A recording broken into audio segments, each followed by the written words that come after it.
Gracias, Bernardo. Efectivamente, el día de ayer hicimos un balance del año 2019, un balance de los principales hitos económicos en el año que ya transcurrió, un año muy cargado de economía, muy cargado de decisiones que fueron para allá, después fueron para allá. Ahora vamos a ir a las perspectivas 2020, qué es lo que nos depara este 2020, que quiero adelantarles, porque los números que vamos a ver, a mi criterio, son números que hay que ir actualizando, son números pensados en otro modelo económico, que hay que repensar cómo van a evolucionar algunas variables en virtud de cómo impacte en la economía esta ley de solidaridad y reactivación productiva. Es decir, estamos viendo en tiempo real los impactos de este paquete de medidas que a tan solo 10 días de asumir Alberto Fernández fueron votadas en el Congreso de la Nación. Acá lo que retomamos para hablar del dólar, que es claramente un interrogante, es el relevamiento de expectativas de mercado del Banco Central, que es básicamente lo que opinan los privados. 85,90, y no se asusten, es a diciembre de 2020, es dentro de un año. Pero bueno, es interesante remarcar que se está esperando de parte de consultoras privadas, universidades, en fin, de traders, se está esperando una actualización del tipo de cambio. El promedio está dando unos 75 pesos, es decir, se está suponiendo que habrá un movimiento, una suba del dólar mes a mes por goteo, se suele decir, que no son las devaluaciones bruscas que padecimos allá por mayo 2018, luego en agosto 2018, luego ahora en agosto 2019, sino que es un movimiento, una actualización cambiaria siempre y cuando obviamente no pase ningún hecho negativo en términos económicos, Argentina no tenga, por ejemplo, ningún problema con la deuda externa, que claramente ese podría ser un factor que gravite para mover el tipo de cambio. Obviamente, si este es el oficial, a diciembre de 2020 hay que agregarle el 30% para el dólar de acceso para atesoramiento y para los viajes, para el turismo. Pero bueno, a seguir con atención a esta variable, vamos a la inflación, que a mi criterio es también una gran incógnita.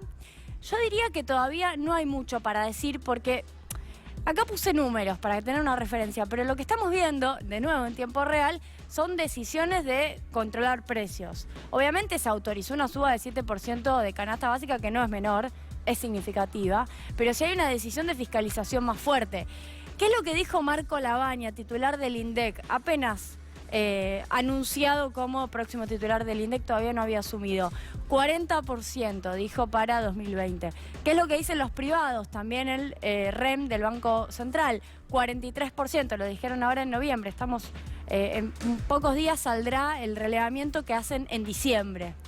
¿Y qué es lo que dicen los privados que medirá la inflación en enero? 3,8% el primer mes del año, es altísimo. Ahora, ¿qué es lo que yo les decía previamente? Estos datos están construidos en base a la etapa macrista, digo, son proyecciones armadas en noviembre pensando en una economía que tenía otra dinámica, que tenía otra lógica.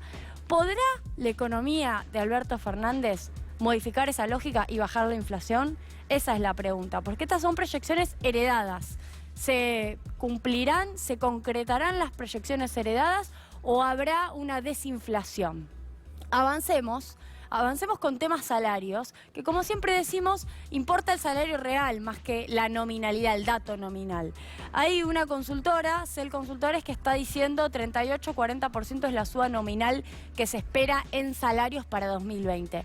Bueno, la inflación debería ser más baja entonces. Ese dato que les mostré antes de una inflación de 40-43, bueno, debería ser más baja para que empiece una recuperación de poder adquisitivo que termine en algún momento compensando el 20% de pérdida real del poder adquisitivo en los años de macrismo, una etapa que sabemos que no va a poder saldarse muy rápidamente. Tenemos dos variables más para ir avanzando en estas perspectivas 2020. Vamos a esto, la renegociación de la deuda es el tema del verano, el hit del verano es qué va a pasar con los acreedores. Los intereses de deuda son el 21% del presupuesto, es un montón de plata. Cada punto de interés son 80.000 millones de pesos, ¿no? Es verdaderamente mucha plata, 5 puntos son 400.000 millones de pesos. ¿Cuáles son los desafíos? 1, ver si se pueden patear intereses. 2, En materia de reestructuración del capital, Hacienda está recibiendo vía casilla de correo, que de hecho estuvo bromas respecto de eso, propuestas de parte de acreedores privados para ver cómo se reperfila esa deuda. Hay un deadline, una fecha límite para marzo, con lo cual veremos la película de la renegociación de deuda este verano. Y vamos a la última variable, que yo creo que es un objetivo macro innegociable para la gestión de Fernández. La pregunta es si se logra en 2020. ¿Habrá crecimiento? Las consultoras antes de la ley de solidaridad, y esto es importante, decían que no, que Argentina iba a caer 1,7% en 2020. Bueno, ¿cómo hará para seguir inyectando plata en la economía, evitar que la inflación se recargue con eso y al mismo tiempo crecer? ¿Se podrá dar vuelta a este número y de esa manera hacerlo positivo? Le pregunto a Bernardo, que se me está sumando a la columna.